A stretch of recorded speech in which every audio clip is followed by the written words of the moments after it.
Everyone, it's Jay from Lords of War with another little news video. Stuff just keeps happening this week. So, once again, just me. I know you're probably just sick of just me. Chris is still on vacation. So, today's a little bit of news that came up. And of course, got to get ahead of it to get the views. I appreciate everyone that watches all our videos. And today is about Games Workshop, Evil Games Workshop, doing some profit sharing.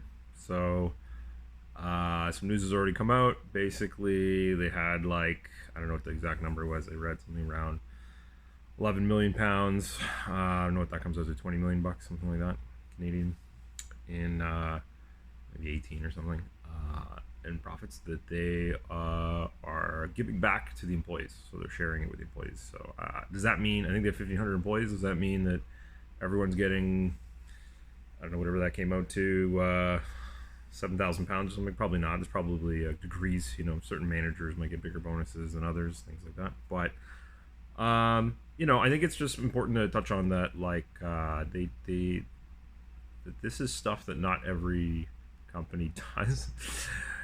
And even if the employees get a few extra bucks, if it's like 10 extra bucks, a Tim's gift card, anything, that above and beyond what they're contractually obligated, then it's a good thing. So obviously, I'm on the side of everyone who's like, yeah, big corp should be, there shouldn't be a big gap between the CEO and the employees. Like, I'm all for that, but I think it's still, putting that aside, I think it's still positive news. So for sure, yeah. So I think it's just sometimes we get into the habit of easily looking at Games Workshop or 40K and with the price of their products and being like, you guys are terrible. They're just trying to extract all the bucks from you. I think Chris and I have always said many times that no one's forcing you. No, they're not going into your house and force feeding you models or purposely deleting rules or axing a range of Stormcast just to piss you off or to make you buy more.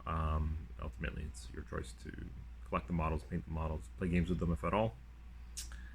And like I said, little discussion on the effects of that. How do you feel about that? Does that make you think, hey, I like this company a little better?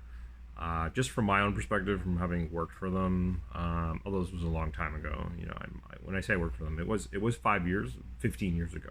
So it's from 04 till 09. So different era altogether. And we have some videos about me and Chris kind of going on about that a little bit.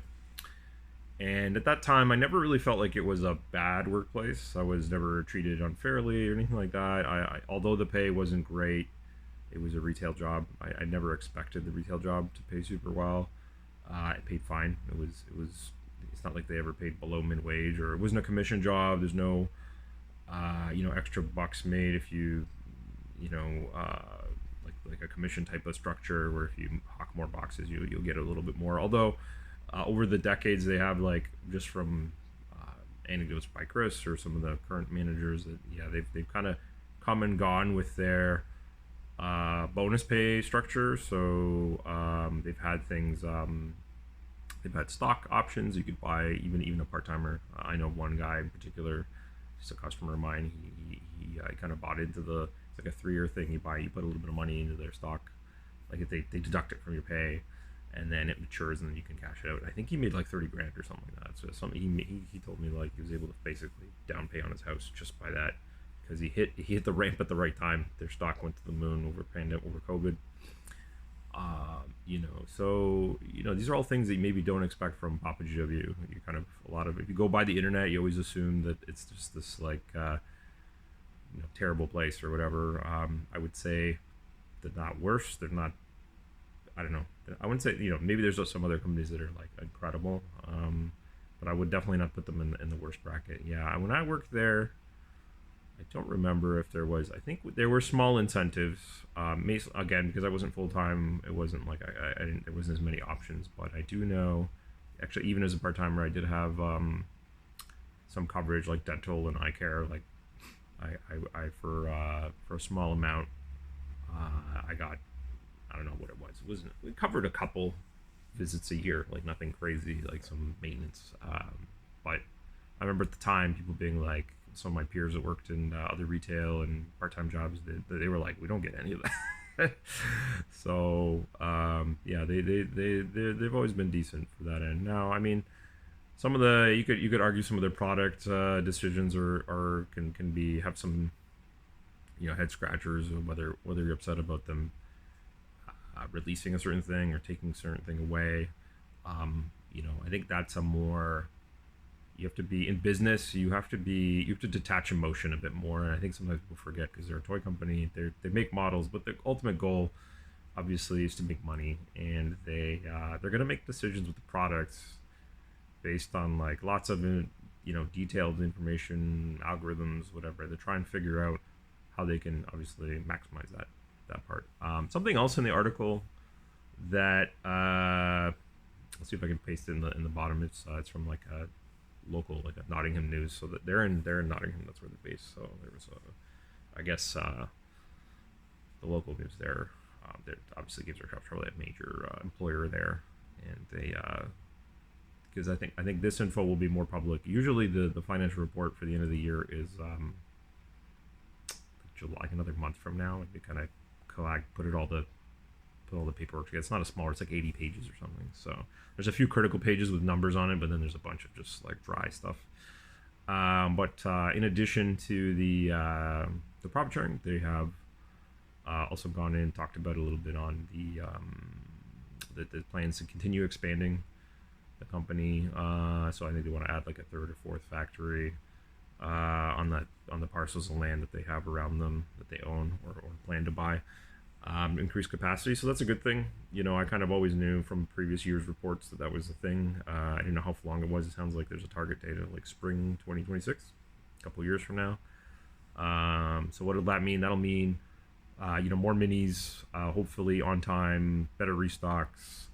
Maybe we'll finally get back to an era pre-pandemic where some of these hot model kits that are good, maybe because the rules got good all of a sudden or whatever, maybe you don't have to wait 6 months or a year for Chaos War Dogs or something to come back in stock. I don't know if that's part of the plan, but I think that's good. And you'll probably notice that like anything, probably, like this is already coming to my head as I'm talking to you, some of this makes a bit of sense. They probably I have some anecdotal evidence that they like froze some of the pay increases. They weren't really doing much of that bonus structure during some years of the pandemic, and then they if you read the reports, they're always investing in more equipment,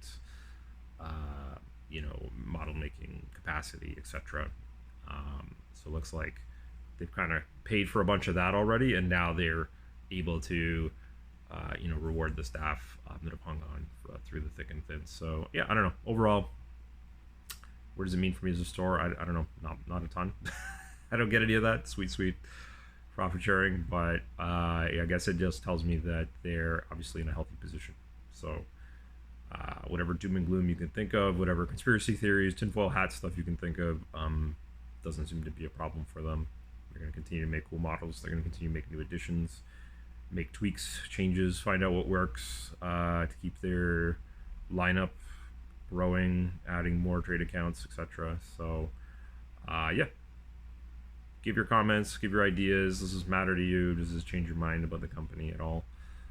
Today I'm here with the some of the horse heresy things, try and change the background a bit because Chris is in here. So I have a whole section and wall of that is my specialist wall down over. You can't see it. There's like Blood Bowl and got all the kill team, war cry, things like that. So we are a full service GW store. We have everything basically that we can. So anyway, thanks again. Thanks for watching. I promise tomorrow you'll get kind of some of the from the vault, some videos we have in the vault that you haven't seen yet, with both Chris and I tackling some other interesting topic, and not just me rambling about the news of the day. So stay tuned for that. Like and subscribe. I appreciate you. Thanks.